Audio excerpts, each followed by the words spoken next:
Imagine a truth so powerful was buried for 1,400 years, not because it was lost, but because it was dangerous, not to the people, but to the system. A single verse in the Quran, capable of shattering empires of arrogance, dismantling centuries of racial supremacy, and rewriting the very definition of honor.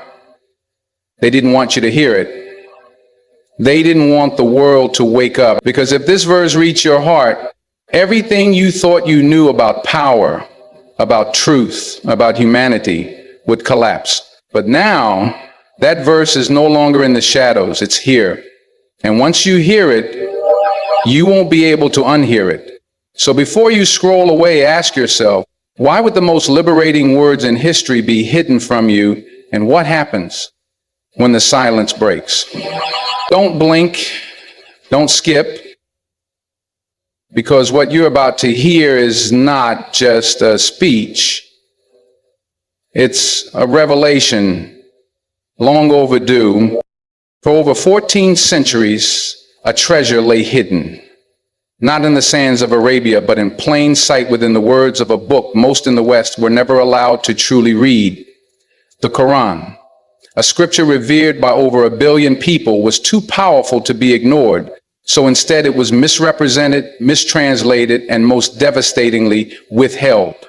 Not through censorship alone, but through the deliberate control of narrative, the distortion of context, and the monopoly of education. From colonial empires to modern institutions, those in power crafted a version of Islam where the verses of light were drowned beneath the noise of violence, the verses of mercy buried beneath the weight of misinterpretation, and the verses that empowered humanity were carefully removed from public view. The Quran was not just feared for its religious strength, it was feared because it liberated minds, because it spoke directly to justice, to equality, to the soul of every human being, regardless of color, background, or creed. And that kind of truth was dangerous to empires built on division. So instead of presenting the Quran in its fullness, Western institutions cherry-picked phrases, mistranslated divine speech, and reduced a universal message to a headline that served their control. They feared that if people read it for themselves, hearts would change, narratives would collapse, and history would be questioned. This was not ignorance, it was strategy. The West wasn't kept from the Quran by accident, but by design. A design that feared a verse could awaken the oppressed, empower the forgotten, and unify the divided. A verse that could change how a man sees himself, how a woman sees her worth, how a nation sees its neighbor. A verse that doesn't just offer religion, it offers truth that transcends religion. And so it was silenced, not by fire, but by distraction, not by banning, but by distortion. But truth has a way of surviving, and now, in a time where information flows beyond borders and voices rise from places once kept quiet, that verse is returning to the world stage, not as a relic of the past, but as the answer we've been searching for all along. There is a verse in the Quran that speaks with such clarity, such raw and universal truth, that it disarms division and exposes the artificial walls humanity has built over centuries. It's a verse that cuts through identity politics, nationalism, and the illusions of superiority created by race or language. And yet, this verse was never introduced to the Western public with the honor and weight it deserves. For centuries, the institutions of the West never focused on the verse that says, "O mankind, we created you from a single male and female, and made you into nations and tribes so that you may know one another. Indeed, the most honored of you in the sight of God is the most righteous among you." Surah Al-Hujurat 49:13. This verse doesn't belong to a tribe or a language. It doesn't raise one people above another. It breaks every man-made hierarchy built on color, nationality, or ethnicity. And that truth, that deep, eternal truth, It was too revolutionary for the world empires that depended on division to survive. Imagine revealing to a world trapped in slavery, colonization, or systemic racism that a 1,400-year-old scripture declared all of humanity to be from one source: fear and media distortion. It threatened to expose the false labels that had been stamped on people to separate them, devalue them, control them. This verse, when understood, unchains the mind. It doesn't call to a new tribe. It ends tribalism. It doesn't claim a people. It liberates all people. And for too long, that message was kept from the West, not because it lacked relevance, but because it held too much power to ignore. The power of a verse is not in how loud it's spoken, but in how deeply it resonates. And there exists a verse in the Quran that, if understood by the masses, would break the very foundations of racial arrogance and systemic inequality. It speaks a truth that transcends skin, blood, language, and geography. It tells us that the worth of a human being is not measured by the color of their skin or the passport they hold, but by the condition of their heart, their character, and their consciousness of God. This was not a poetic idea. It was a divine revelation sent over 1,400 years ago to remind mankind that no one is inherently superior to another. But that kind of message was not welcome in a world built on empires, colonial structures, and racial hierarchies. For centuries, societies were designed with one group on top and others at the bottom. Economic systems thrived on human division. Political systems were stabilized by the illusion of inherent supremacy. So when a scripture from the desert declared that the most honored in the sight of God is the most righteous, it shook the entire narrative. It didn't just offend kings and rulers, it made oppressors irrelevant, because in that verse, lineage meant nothing, wealth meant nothing, and even belief alone meant little without righteousness. And what is righteousness? It's justice, it's humility, it's truth. It's how you treat those who can do nothing for you. It's how you stand when everyone else bows to falsehood. Imagine the impact that verse could have had if it had been taught in Western classrooms, spoken from pulpits, printed in history books. But it wasn't. It was buried under the weight of misrepresentation. It was rarely translated with its full emotional and spiritual intensity, and yet it remains timeless, untouched, waiting. Because the beauty of divine truth is that no matter how long it's ignored, it never loses its power. This verse didn't just challenge racism, it ended it. It didn't ask mankind to tolerate one another. It demanded respect, unity, and humility.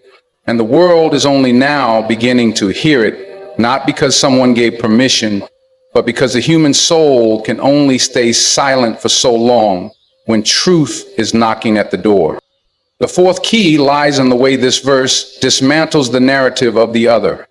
For centuries, the West was trained through politics, education, and media to view Islam and Muslims as alien, foreign, and often threatening. The Quran was presented as a book of division rather than unity, a book of war rather than wisdom. But this single verse exposes that lie with quiet yet undeniable power. When God says he created us into nations and tribes so that we may know one another, he erases the illusion that difference is a threat. He replaces fear with curiosity, division with connection. That one statement transforms the idea of diversity from something to defend against into something to embrace. It shows that Islam was never meant to conquer identities, but to elevate them under one unifying truth. We are all part of a single human family. That message had no place in a world where Muslims had to be dehumanized to justify invasion, colonization, and occupation. If the world had been told the Quran acknowledged and celebrated diversity as divine design, not as a political accident, the entire machinery of us versus them would have collapsed. That's why this verse wasn't just overlooked. It was systematically buried. To acknowledge it would mean acknowledging that Islam's core message is one of coexistence and mutual respect, that the Quran itself promotes intercultural engagement, learning from one another, and rising above ego, nationalism, and inherited arrogance. This verse self-created. This idea didn't just challenge prejudice, it rewrote the terms of human interaction.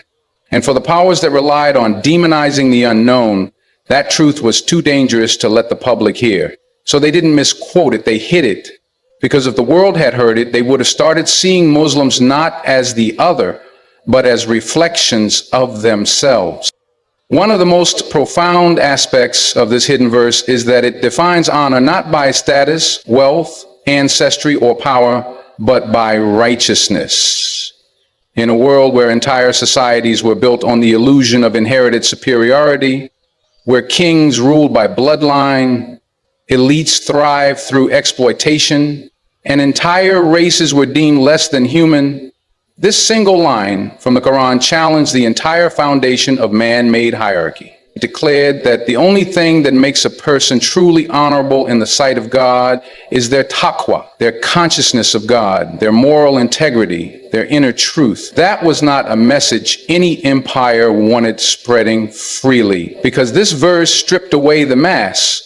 It made it clear that your skin color doesn't matter, your last name doesn't make you better, your passport doesn't define your soul. The one who feeds the orphan is greater than the one who rules nations, if the ruler lacks compassion. The one who prays in silence, walks with humility, speaks truth in darkness, that is the person most honored in God's eyes. The West spent centuries building a world where outward power was mistaken for inner worth. But the Quran flipped that completely. It pointed the mirror inward. It exposed the uncomfortable truth that greatness is invisible to the world systems. It's written in character, not currency. And this revelation is deeply threatening to those who benefit from surface-level judgments. If this verse had been celebrated in Western discourse, children would grow up knowing that righteousness is more valuable than appearance, title, or wealth. The poor man who stands for truth would be seen as greater than the rich man who lies. The woman who raises her children with love and faith would be honored more than the celebrity with millions of followers. But that kind of truth is dangerous in a system built to reward the external. So this verse was never given the spotlight. It remained quietly present, whispered by the sincere, hidden from the headlines. But now, in a time when people are tired of empty status and are searching for substance, this verse is beginning to reemerge. And with it comes a quiet revolution, one where honor is reclaimed not by the elite, but by the righteous. The sixth key lies in how this verse bridges the ancient and the modern, offering a timeless solution to a crisis that still haunts humanity today, the crisis of identity and superiority. In our world, flooded with division, tribalism, nationalism, racism, and sectarianism, people are still judged by their accent, their clothes, their country of origin. Even now, wars are waged in the name of ethnic pride, communities are torn apart by fear of difference, and individuals are made to feel either inferior or superior based on artificial constructs. But this verse, revealed over 1,400 years ago, addressed that disease head on. It didn't merely treat the symptoms of prejudice, it went after its root by declaring that God created us into nations and tribes for the sole purpose of knowing one another, not competing, not dominating, not dividing. It reframed human diversity as a divine intention, not a social flaw. That changes everything. It means your uniqueness is not a mistake, it's a message. It means that every culture, every ethnicity, every language carries a part of the larger human mosaic God designed intentionally. And when the verse continues by saying the most honored among you is the most righteous, it crushes the very logic behind racism, classism,